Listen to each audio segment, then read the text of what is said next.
I'm going to read a statement that we have come up with as a network and as a coalition on positive discipline. And I want to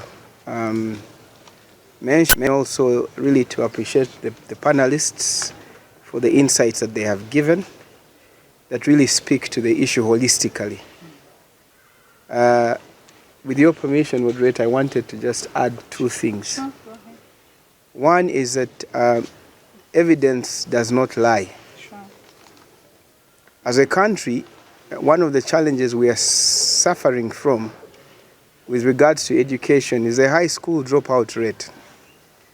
While in 1997, we introduced the universal primary education and we have more children enrolling, the downside is that I think up to 70% of our children drop out of school.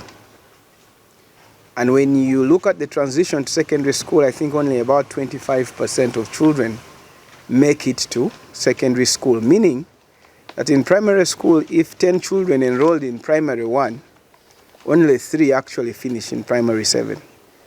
When you go to interrogate why is there a high dropout rate, one of the reasons, especially from the research that we have done, is that particularly boys and girls are dropping out also because of this violence against them in school.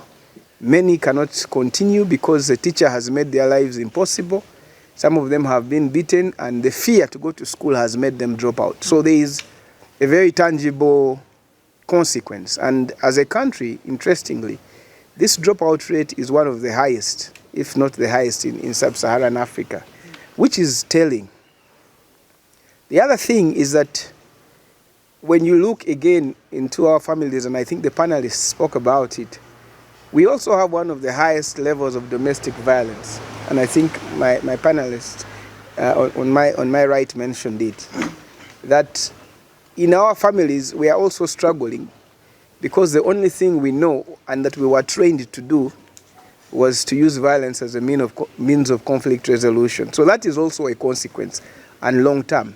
But also, I always say that if corporal punishment or beating or caning was the most effective way, then we really, Africa and sub-Saharan Africa particularly, should be the most disciplined continent.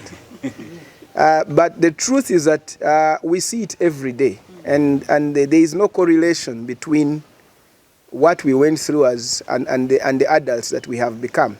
And this is also reflected again in our work ethics, that many times because when there is no symbol of fear, we cannot work. We only ask, because that is how we have, and this is the culture that we need to change. We need to ask ourselves, if this was working, then why are we still where we are?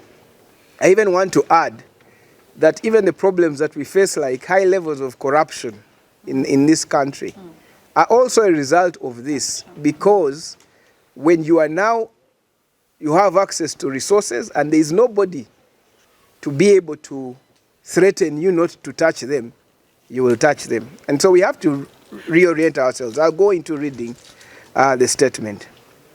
So for immediate release, released by the Positive Discipline Coalition, the date is the 5th March, 2025. The Positive Discipline Coalition urges schools, parents, and caregivers to learn about the practice of disciplining children without inflicting pain or harm.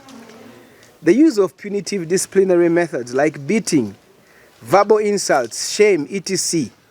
have been studied and found to cause long-term negative effects on children. We have conducted studies here in Uganda, in other African countries, but also globally, that demonstrate that corporal punishment adversely affects a learner's self-image as well as school achievement. It will contribute to disruptive and violent behavior. New work in the field of brain science has also revealed compelling evidence that physical violence affects the development of a child's brain. Children who experience physical violence have heightened anxiety, vulnerability to depression, and other social difficulties. It causes learning difficulties because it inhibits creativity and makes children passive and fearful. It kills children's ability to develop problem-solving and creative thinking skills. Because they are in fear, children cannot concentrate, and it sometimes is causing children to drop out of school. Because of such negative consequences of physical violence, our Ministry of Education and Sports banned the use of corporal punishment in schools in 1997. In the following years, 2006, 2011, 2015, the Ministry of Education and Sports sent circulars to all schools in Uganda reminding them of this ban. Additionally, the amended Children's Act 2016, Section 106A, prohibits corporal punishment in schools. Despite the ministry's ban and the law in place, the practice continues in schools and homes, affecting children's well-being and how they learn. Discipline should aim at teaching children to learn from their mistakes, not punishing. It is important that learners are given clear guidelines on what behavior is acceptable, and then support them as they learn to abide with these guidelines. In cases of misbehavior, positive discipline calls for non-violent penalties that replace the stick. So the Positive Discipline Coalition recommends that schools and teachers explore alternatives to discipline. Ideas like having disciplinary talks with learners, that means setting a time to meet with the learners to discuss their behavior and set a plan to correct it. Imposing time-outs, as sending children into disciplinary corners, asking them to sit and be quiet to reflect on what they have done wrong. Assigning light and productive, punitive and appropriate work. Holding the learner back. And this means that the learner remains for extra time in class, partly break time or lunch break, to reflect on their misbehavior. Signing of behavior contracts between the learner and the teacher that spells out the misconduct and the steps that are going to be taken to correct it.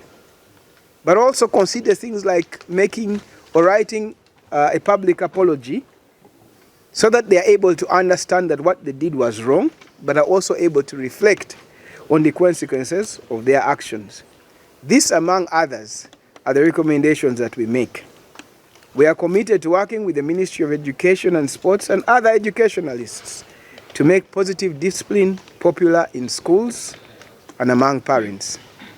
Thank you very much for listening.